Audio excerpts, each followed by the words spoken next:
Yes, welcome to Unit 4 of the Gospel of Mark here at Pentecostal Theological Seminary. Feels great to be up and running on actually reading Mark's text as you dove into chapter 1 last week.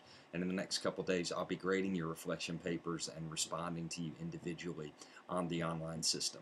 Great work thus far, and we're definitely moving into the meat of Mark's presentation of the Gospel of Jesus Christ. This week we're going to be looking at Mark chapter 2, verses 3 through 6. Through chapter 3, verse 6. And there is an interesting shift that takes place in the very first story of Mark chapter 2. We notice that Mark takes pains to present Jesus as a healer in Mark chapter 1. After, in the first few stories and verses, Mark roots Jesus in the Old Testament tradition, he moves straight away to describe Jesus as a mighty healer.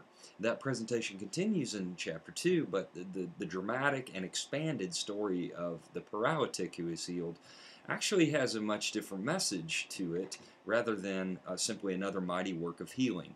But instead we see this controversy with the scribes who appear in physical form for the first time in the story.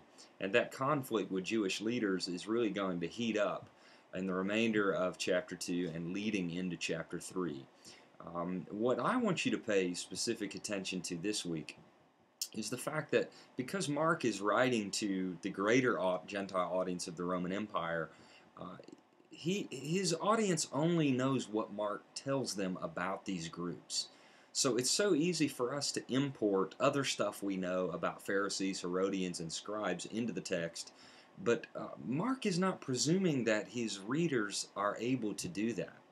So the first readers of Mark, they don't know who Pharisees are. They've never heard of Herodians, never heard of scribes.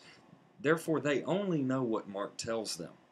This is a part of our literary approach to the text, to try to read with blinders on so that we're only experiencing what Mark tells us. And so I want you, in the reflection paper, to really walk through what has Mark decided we need to know about these Jewish leaders?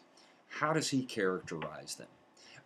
And secondly, I'm asking you to look at the themes theologically that are presented in Mark chapter 2. Why is this important? Because Mark 2 is our first glance at Jesus as a teacher. Jesus very rarely even speaks in Mark chapter 1, but in Mark 2, Jesus begins to speak in bulk about Sabbath, about forgiveness. And so I'm asking you with the help of the Black commentary to really walk through what those themes are. If I can serve you in any way during this unit, please don't hesitate to let me know. I look forward to engaging the text of Mark together with you. God bless.